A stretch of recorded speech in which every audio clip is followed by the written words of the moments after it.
오늘 웨스트민스터 찬양신학원을 하나님께서 설립하셨습니다. 설립 목적은 하나님께서 찬양을 통해서 영광을 받으시기 위한 것입니다. 이 시대에 가장 중요한 신학이 뭐냐? 우리가 성경을 읽고 바로 그 성경을 통해서 예수 그리스도가 어떤 분이시며 예수 그리스도가 누구를 통해서 이 땅에 왔고 무슨 일을 하셨는지를 성경을 통해서 알지만 한 가지 빠진 게 개혁주 신학에서 있었습니다. 그것은 바로 그 예수 그리스도를 통해서 하나님 아버지의 뜻을 알고 우리가 그에게 하나님께 영광을 돌려야 하는 일이었습니다. 그런데 이제까지 개혁주 신학에서 그 마지막에 영광을 우리가 몰랐다는 거죠.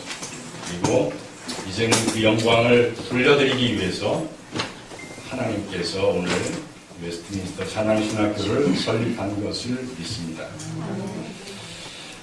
오늘 이 찬양은 바로 우리의 감정으로 우리의 목소리로 드리는 게 아니고 하나님께서 우리에게 모든 것을 주셨다는 창조신학의 가장 근간입니다. 그래서 하나님께서 모든 것을 지으시고 하나님께서 영광을 받으신다 하는 말씀을 오늘 저와 여러분들이 나누기를 원합니다. 오늘 시편 100편은 그런 찬송이며 또한 우리의 송축이며 우리의 영광을 받으시는 분의 그 이름이 있고 그리고 우리는 찬송을 드려야 하는 그러한 사람들이기 때문입니다. 오늘 여기에서 이제 신학원을 통해서 많은 주의 전도자들이 일어설 것입니다. 그 전도자들은 오직 주님께 영광을 돌리며 그 주님께 영광을 돌리는 일을 통해서 우리가 제자됨을 확인할 것입니다. 오늘 저와 여러분들이 이 하나님의 말씀 하나하나를 들으면서 우리의 마음에 깊이 새기고 오직 영광을 하나님께 돌려드리기를 원합니다. 시편 100편을 보면 그 주제가 하나님을 높이는 찬송이라는 것을 우리가 쉽게 알 수 있습니다. 대개 보면 하나님을 찬송하는 문제를 쉽게 생각하는 경향들이 있는 것 같습니다. 아마 예배 드릴 때 찬송을 부르는 것처럼 노래를 부르면 되는 것처럼 생각할 수도 있습니다. 물론 찬송은 바로 노래인 것은 맞습니다. 그러나 지금 우리들의 찬송과는 다르지만 구약시대에도 악기를 사용하여 하나님을 찬송했다는 것을 성경을 보면 알 수 있습니다. 하지만 찬송을 단순한 노래로만 생각해서는 안 됩니다. 중요한 것은 노래를 하게 되는 이유가 있기 때문입니다. 찬송은 내 마음에 담겨있는 것의 표현이라고 할 수 있습니다. 그래서 우리의 심령에 하나님에 대한 무엇이 담겨있는가 그것이 중요합니다. 또한 우리의 찬송은 그것에 초점을 맞추고 찬송을 해야 합니다. 우리가 1절을 보면 우리가 온 땅이여 여호와께 즐거운 찬송을 부를지어다 라고 말합니다. 시편에서 흔히 볼 수 있는 아주 흔한 구절이고 특별한 의미가 없는 것 같습니다. 그래서 우리는 그 말을 그냥 언제나 가볍게 읊조리면서 그래 온 땅이여 하나님께 온 땅이여 모든 것들이 다 하나님께 찬송을 드릴지어다 라고 별로 걸림돌이 없이 우리는 생각을 하고 있습니다. 여러분 하나님께 찬송을 부를 수 있습니까? 우리 상식대로 하자면 즐거운 찬송을 부르기 위해서는 기분이 좋아야 하고 그리고 그 기분이 좋으려면 뭔가 좋은 일이 있어야 하죠. 그렇게 보면 즐거운 찬송을 부르는 것은 기쁘고 좋은 일일 때 가능하다고 할 수 있습니다. 내가 기분이 좋아야 내게 무슨 좋은 일이 생겨야 그렇게 찬송을 할 수 있다고 생각할 수도 있습니다. 하지만 오늘 시편 저자가 그런 의미로 찬송을 부르라고 하는 것 같지는 않은 것 같습니다. 우리의 삶은 매일 날마다 똑같지 않습니다. 동일하지 않습니다. 주어진 상황에 따라 기쁨이 있기도 하고 슬픔이 있기도 합니다. 또한 모든 신자도 동일한 상황에 있지 않습니다. 다 형편이 똑같지 않다는 말이죠. 어떤 사람에게는 기쁜 일이 있는가 하면 어떤 사람에게는 슬픈 일도 있을 수 있습니다. 그러나 오늘 이 모든 환경과 상황을 초월하여 모든 신자에게 즐거운 찬송을 부르라고 오늘 시편 100편은 얘기하고 있습니다. 이것이 오늘 1절에서 말하는 온 땅이여라는 말의 의미이기도 합니다. 결론은 즐거운 찬송은 자신의 형편이나 기분에 의해 좌지우지 되지 않는다는 것입니다. 사실 우리의 신앙생활은 자기 기분에 좌우되는 그런 경향이 많다고 볼 수 있습니다. 예배를 위해 예배당을 찾는 것도 자기 기분에 좌우됩니다. 흔히 그렇죠. 내가 기분 나쁘면 어떤 때는 이런 목사님들의 설교가 있기도 합니다.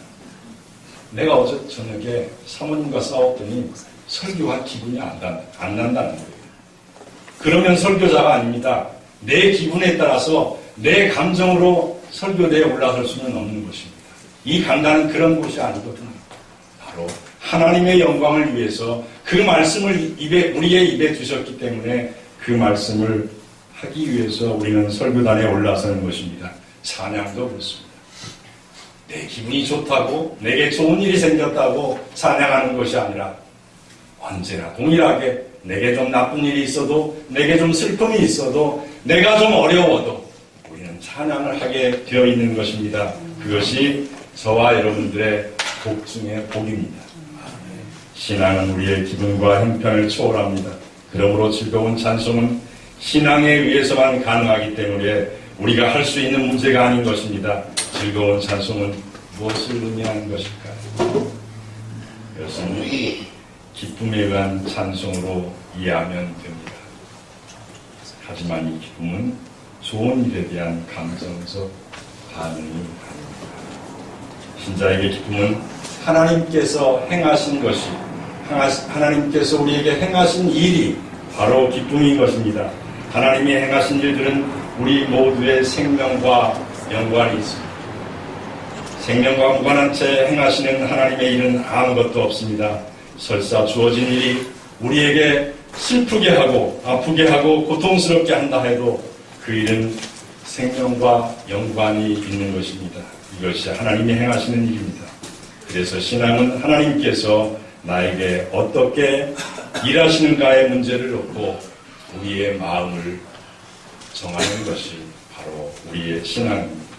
마음을 나에게 두게 되면 하나님의 일보다는 나의 일이 더 큰 관심으로 다가오게 됩니다. 하나님이 이루어 가시는 일보다 나의 일이 이루어지는 것이 중요시 되게 되어 있습니다. 그로 인해 슬픈 일은 슬픔으로 받아들이고 고통스러운 일은 고통으로 받아들이며 절망하고 낙심하게 됩니다. 그래서 자기에게 마음을 두고 하나님을 찾는 사람들 그러하지 마시고 이렇게 해주십시오라며 자기를 완악하게 드러내는 것입니다. 내게 맞게 하나님께서 좀 해주시라고요. 나를 잘 알지 않습니까? 내가 어떠한 것이 필요하고 내가 지금 어떠한 기분인 줄 알고 하나님은 다 아시지 않습니까? 나를 좀 위로해 주십시오 하는 것이 바로 우리들의 예배가 될 때가 많습니다. 그러나 우리는 시편 100편을 통해서 바로 찬송의 의미가 무엇이고 신앙의 의미가 무엇인지를 다시 한번 깊게 깨닫는 시간이 될 수 있습니다. 자, 2절을 봅시다. 2절은 기쁨으로 여호와를 섬기며 노래하면서 그의 앞에 나아갈지어다 라고 말하고 있습니다. 여호와는 우리가 어떤 형편에 있든 기쁨으로 섬김을 받으셔야 할 분입니다. 왜냐하면 여호와께서 행하신 모든 일이 우리에게는 유익이 되기 때문입니다.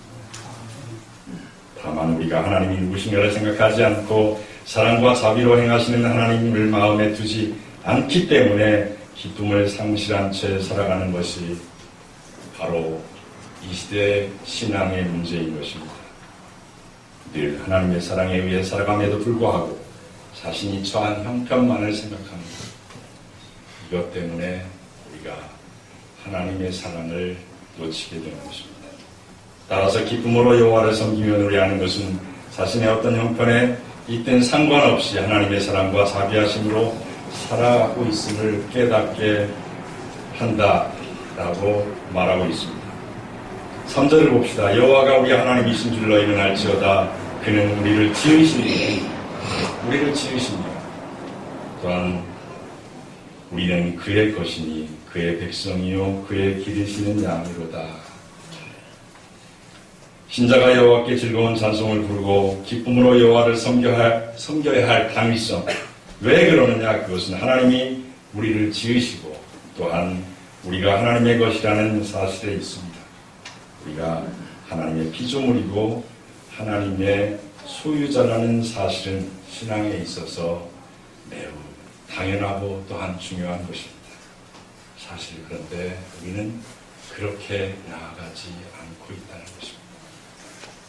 오늘 우리는 찬양하는데 몸부림을 써야 합니다. 우리는 그 찬양이 바로 하나님께서 행하신 일에 대한 찬양이 되어야 하고 우리의 찬양이 하나님을 높여드리는 찬양이 되어야 합니다. 우리가 이해할 수 없다고 하더라도 또한 우리에게 어떠한 고통으로 다가온다고 하더라도 그 하나님의 목적이 선하시다는 것을 우리는 우리의 심중에 깊이 두어야 합니다. 우리는 나 자신을 내 것으로 간주할 뿐입니다. 하나님도 자신을 하나님 마음대로 할 수 없다고 생각합니다. 신앙생활을 열심히 했으니 자신의 뜻을 들어주어야 한다고 유대인들은 생각했죠. 그들은 신앙이 열심이었습니다. 모든 것이 하나님의 율법을 다 지켰다고 생각했죠. 그래서 하나님은 우리 편이라고, 하나님은 나를 세우셔야 한다고, 내게 복에 복을 더하셔야 한다고 했던 것이 바로 유대인들의 생각이었습니다.